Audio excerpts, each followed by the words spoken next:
There's definitely a lot of variety in the RTS genre, although when it comes to multiplayer, particularly competitive 1 versus 1, there are a few recurring gameplay themes which I think can be utilised to your advantage. I'm going to share what I consider to be 5 golden RTS rules which I think can apply across a wide variety of games. Now this first idea is one that I really struggled to accept myself for a long time, and I kept saying, well, this can't be efficient. There's too many buildings, I'm going to run out of resources. And if you think about your own multiplayer games, how many times have you really exhausted every single resource on the map and that has been the deciding factor? Quite rare, I think. Now the idea is that you need to keep your resources low, and I don't mean you don't collect many, I mean you spend them, and you spend them efficiently. So if your money is low, it means you're maximizing it to produce as many buildings and units as you possibly can in as short a time frame as you possibly can. But what I had to really understand is that there's a right way and a wrong way to do this. Now the wrong way is you just queue up 5 units, 10 units, 20 units in one building, and it makes your money go down because you've queued up the future cost. So in most games, Command & Conquer, StarCraft, Age of Empires, that future cost is deducted at the point where you queue the unit to be built in the future. So yes, your money is low, but you're not making that unit just now. All you've done is commit to the cost in the future kind of thing. So your actual production output is rubbish. Now taking an example here from StarCraft, I've got a factory, I've queued up 5 siege tanks, and that has made my money go low. So I'm being efficient on the face of it. But actually that's terrible, because you could build 4 factories and produce 1 tank from each factory, and then in the time it takes for that 1 queued tank to produce, you could produce 4 tanks from the 4 separate factories and have a much larger army at the same point in time. And that is the whole magic, the whole trick of having a bigger army in RTS and being efficient. Now if you never used that army to attack with, and your opponent never attacked you, and you just split the map in half and maxed out your armies, then eventually, because you've invested money in those buildings, you might see that as like a downside, or you've been less efficient because you've reached the same result, but you spent more money on useless buildings, so to speak. But that's never the case, like never. Basically, if you've got better production than your opponent, you can either go and attack them, you can do some skirmishing, and then when both armies have a battle and they wipe each other out to some extent, you've got better production facilities, you can reproduce more units than they can, and if you keep that cycle of skirmishing and battles and reproducing more, eventually they become overwhelmed, and resources around the map don't matter at that point. You've just out-macroed them. I mean, strictly, it's not really strategy, it's not real-time strategy, it's very much just mechanics and powering. But in a lot of these games, that is the way to be consistently strong, is to have better production, better mechanics. And it's also important in a battle, the most important thing to do, unless you're going to kamikaze your army into a meat grinder, don't over-micro it. When that battle is taking place, you should be producing the next army for the next battle. So there can be situations where you lose the fight, not a massive one-sided defeat, but a close defeat. You lose the battle, but then your next reinforcing army is bigger because you went to the effort of actually macroing during the battle, whereas your opponent only focused on micro. Now the second thing, which is really important, and something that I tended to shy away from, is the idea of scouting and having information and time to react. There will be various points in a 1 versus 1 game where your opponent has an army which is capable of crushing you, of just completely defeating you, and you need to know it's coming, you need to know the composition of it, and you need to know how you can delay it and distract it. So this means being active on the map, it means scouting, it means sending out cheap units, potentially workers or villagers, and using them in advanced positions and in choke points like bridges, places where units will have to travel through, to see what your opponent has, to see what's coming, to see the movement of your opponent's army around the map. If you can try and keep track of where it is at all times, it puts you at a huge advantage. So something that I think is almost laughably simple, and it sounds silly, but it's really effective, is particularly in a game like StarCraft. People will tend to just rally all of their units. All the buildings will produce units and they'll all just rally, which is where they move to the front of the enemy's base, right? And they'll just stack up there and just grow and grow and grow. The army will accumulate and become bigger and bigger. You can literally take a worker and just move it straight into your enemy's base, just run at the enemy's base, into the front of the base, and obviously you'll get blown away as you arrive. But at that moment where you arrive at the enemy's gates, you'll see their army. It'll be standing there, and then it'll blow you to bits, but you'll see it. You'll know what they have. You'll know what is just blowing you to bits. Now, as beneficial as your own scouting can be, it's also hugely important to deny enemy scouting, enemy vision and information. So you want to take cheap military units that are mobile and clear your base, clear the surrounding countryside. Just make sure there's nothing hiding near your base that will allow your opponent to see what you have. And then as you get more advanced, you should start thinking about letting them see certain things, but only the things you want them to see. So misinformation. So for example, you pretend that you're building a certain structure or a certain unit, and you let them see that. And then as soon as you've killed their scout, you cancel that and change your plans. And they react based on what they think you're doing, but you're doing something else. And it becomes this game of sort of cat and mouse, mind games. I'd also say that I really strongly recommend that you try some harassment-based build orders. So by that I mean, if you take StarCraft for example, you could make a Cloak Banshee build, and because you're making Cloak Banshees, you need to go into their enemy base and do damage, economic damage, kill their workers. And by virtue of doing an harassment-based build, you are forced to go into the enemy's base. You see what they're doing, you see how they're reacting to what you do, and you just get so much information for free, and you distract them, so they might not be as active as scouting you as they otherwise would if they were not having to deal with what you're doing to them. So it's just a really good way to get on the front foot. While I've said that I think macroing and just producing lots of stuff is the consistent way to win, micro is still important, and it can still really turn the tide in your favor. And I wouldn't necessarily say that the focus is on really small unit micro and high APM stuff. It's more just basic things that give you a real advantage. So the idea of formations and using the map terrain to your advantage. You can really take a losing battle and turn it into decisive victory just based on where the battle takes place. So here's a great example. There's two groups of Marines, and they're equally strong, equally large in number, and the battle's very close, and one side wins with a couple remaining, okay? Now, if I take that same battle and I tell one group of Marines to stand in a large concave whilst the other one remains in a bit of a clump, then the concave has what's known as a larger surface area. So at any given time, all of those Marines are shooting at the lump of Marines, whereas that lump of Marines, only the ones at the front are getting the chance to shoot back. The ones at the back are trying to sort of reposition themselves and find a position where they can get closer to the front so they can shoot back. So essentially, you're taking a fair fight and making it unfair because you're getting to shoot all of your units and they're only shooting back with a handful.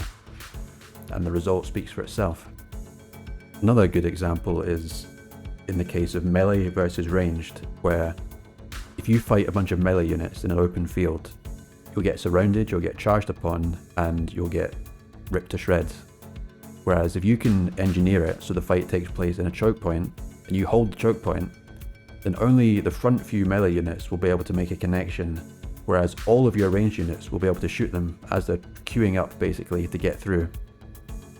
Now this is much more APM intensive, but it does still have applications. This is the idea of stutter stepping, whether that's away from or towards your target. Now, in games where units can't shoot when they move, which is for example StarCraft, Age of Empires, unless you're an elephant, and you have an animation like a cooldown on your attacks, then it makes sense that you should stop moving, fire your attack, and then when your attack is sort of reloading, the animation is recharging, you can make movements, then stop again and shoot. So it's stop, start kind of thing. And you should be moving to your advantage in between each shot. So you should either be moving towards a better area of the map, so the fight is more favorable for you, or moving closer to your base because you need reinforcements, or you should be moving just based on the outcome of the fight itself. So if you're ranged against melee and you need to sort of survive basically, you kite backwards. So you fire, you take a step back, you fire, you take a step back. You'll maximize the time that you're attacking, but the melee will be forced to run and they'll miss attacks and you'll have a better engagement because of it. Now I don't find that to be the most efficient use of your APM, but what I do think is really important and can be hugely decisive is the idea of stutter stepping forward. And this tends to be when you take an engagement that you know that you're going to win, and perhaps even your opponent isn't paying attention. You think you've caught them off guard. They've mismicroed a unit. If you stutter step into the enemy and you anticipate them trying to run away, by running into them, you can get more attacks in before they can run away. So you can take a small victory and turn it into a decisive victory just by getting on top of the units and maximizing your uptime basically. Now, somebody who I think is fantastic at doing this in professional play is the StarCraft Terran player called Bjorn, and he'll see like the smallest of openings, the tiny flaw in the opponent's formation or their micro, and he'll just pounce on it, and he'll take what looks like a close fight and turn it into a decisive victory. It's incredible. It's just so decisive. He just makes a snap decision on the spot and he goes for it. Something which is really important at high level is the idea of playing the maps. So not having the same plan on every single map, actually tailoring it based on the terrain you're working with, where you've spawned, where your opponent has spawned. So you could get a map which is a dedicated 1 versus 1 map, or you could be playing on a 4-player map where you have randomized spawns. So you could be diagonal from your opponent, so that's a long distance. You could be close by air, you could be close by ground, and based on these different dimensions you could have different builds. And the idea of rush distances is extremely important. So where is your opponent relative to you? How quickly can they rally units from their side of the map over to your side of the map? And the further away they are, the more greedy you can be, the more economically focused you can be in general. And if you take a game like Age of Empires 4, where there's an element of randomization to the maps, if you're playing Ottomans, for example, which require 100 stone to create a military academy, which is unique to them, then if you spawn into the game and you have a big pile of stone next to your base, you can use your initial villagers to collect 50 stone and immediately build that academy without requiring to venture out onto the map, find some stone in the wilderness and build a mine next to it. You can just short circuit that entire process and rush up quickly. So that's just a unique opportunity based on the map you're given. Now the different maps could have different environments entirely. So you could have a map which has no water at all, or one which is half dominated by a giant lake. And for that you could base your economy on fishing ships. Whereas another one that's impossible, you have to build farms or something. And you really have to try and not have a rigid build. You have to try and be adaptable, adapt to the situation and play the map, not just focus entirely on what you want to do, but actually the situation at hand. That's really important. But this is not very strategic either, and some people love this kind of stuff, other people find it really boring, but it's the idea of build order optimization and having a basic plan when you go into the game in terms of what you want to build, when you want to build it, and what your general overarching strategy is. So I would highly recommend that you have some basic build orders which are well optimized for the various matchups that you'll play. So your civilization, your faction versus all the other ones, and maybe a few map specific build orders. But don't overcomplicate it, just a handful. And I'm not saying make cheesy builds which you're trying to win, you know, with a cannon rush or some sort of aggressive tactic where you're trying to end the game really quickly with your build order. What I'm saying is just a framework where it's familiar to you, something you've practiced, and it just takes you into the mid game in a good position. You can branch out in different directions from there. It's just a good base. The reasons for this are kind of twofold. First of all, you need to have a reasonably optimized build so that if you are losing, you're not losing just because your build sucks compared to your opponent. That's just the first thing. And then secondly, if you do have a familiar build order which you're comfortable in executing, then it allows you to learn, it allows you to focus on other parts of the game. If you're constantly preoccupied with oh, when do I build a supply depot? Do I build a house now? Do I build a barracks? When do I make a civilization wonder level 2, whatever?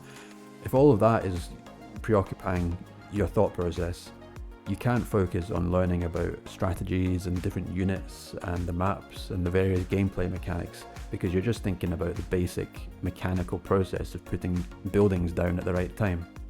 Now, you can look at professional replays for inspiration for build orders, but keep in mind, when I spoke about maps, these builds could be extremely tailored to specific opponents, specific maps, and also specific spawns on a given map. If you take Flash, for example, probably the greatest RTS player of all time, he has builds that he only uses on a 4-player map. When he gets a certain spawn and his opponent gets a certain corresponding spawn point, which causes the opponent's units to spawn out of one side of the building, which is slightly more vulnerable to attack than the other spawn point. I mean, it's very specific, and it's probably not relevant to you. What is relevant is looking at people that stream and play ladder games and try to play very safe on ladder and have a high win ratio. So in Age of Empires, that could be Beastie QT. In StarCraft, it was people like Cass, just very safe, very solid, and just see what they're doing, what looks like just a reliable build, basically. You can also watch your own replays against opponents, and you can look at the sort of resources tab, the economy, and various milestones, 5 minutes, 10 minutes, when there was a big battle, when the game ended, and just see how you compare. Do they have more stuff than you? Have they earned more money? Have they created more workers? Is their army bigger? And just see how you can optimize. One thing I find really beneficial, particularly if you're in a bit of a rut and you're struggling with a matchup, is to off-race. So play the race you're struggling against, understand things from their perspective, and play the matchup you're struggling with from the other side.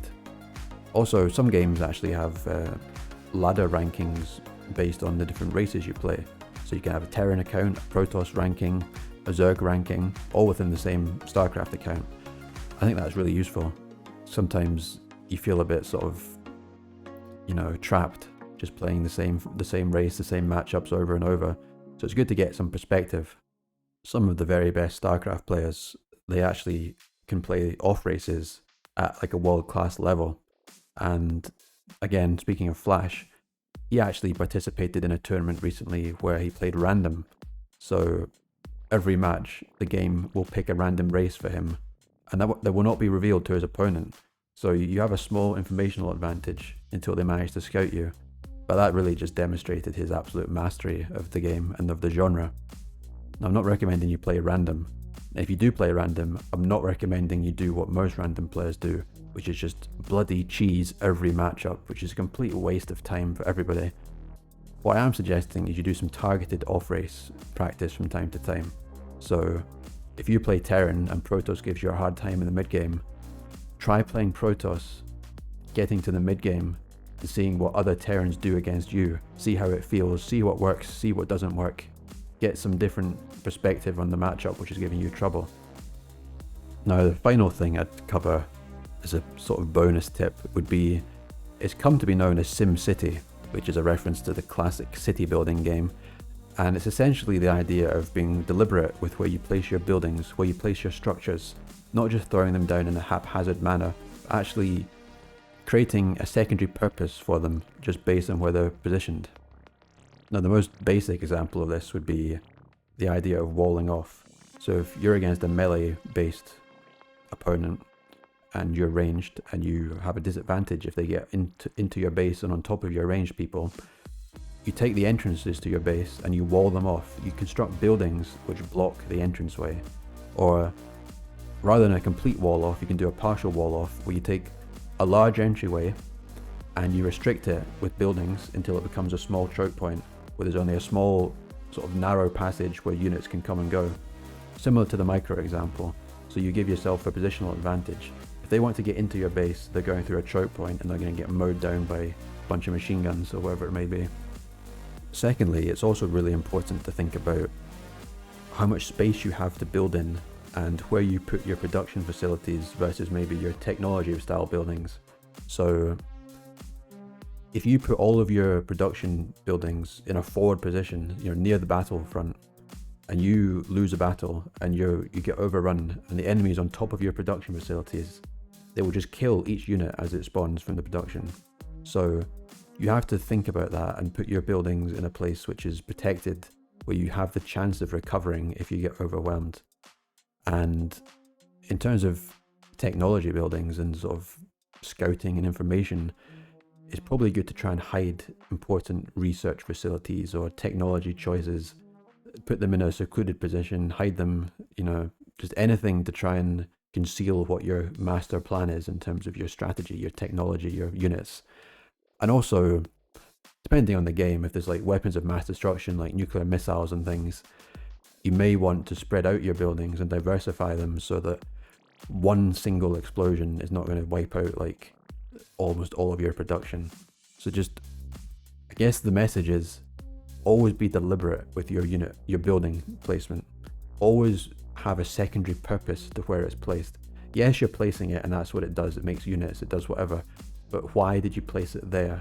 Is it doing something else for you? And the answer should be yes. It should always be doing something else for you. Now, of course, RTS games are very diverse and quite different in terms of the way they play and the different gameplay mechanics. Having said that, you do see the same people succeeding across various titles, and that's because there is a sort of common thread. There's a general sort of resource collection, there's an economic side of it, there's micro, there's macro, there's strategy, and I do definitely think there are a few sort of basic skills which are transferable. And if you ask me who's going to be the best Stormgate player, who's going to be the best ZeroSpace player, it's going to be somebody like Flash, it's going to be Maru, it's going to be a StarCraft 2, Age of Empires 4 kind of pro player, because they have these core skills to a very high level. And talking about the future RTS games and what may be the next competitive multiplayer success, I've left a link to a video here which is basically a preview to the most exciting new RTS games that are on the horizon. So if that interests you, take a look.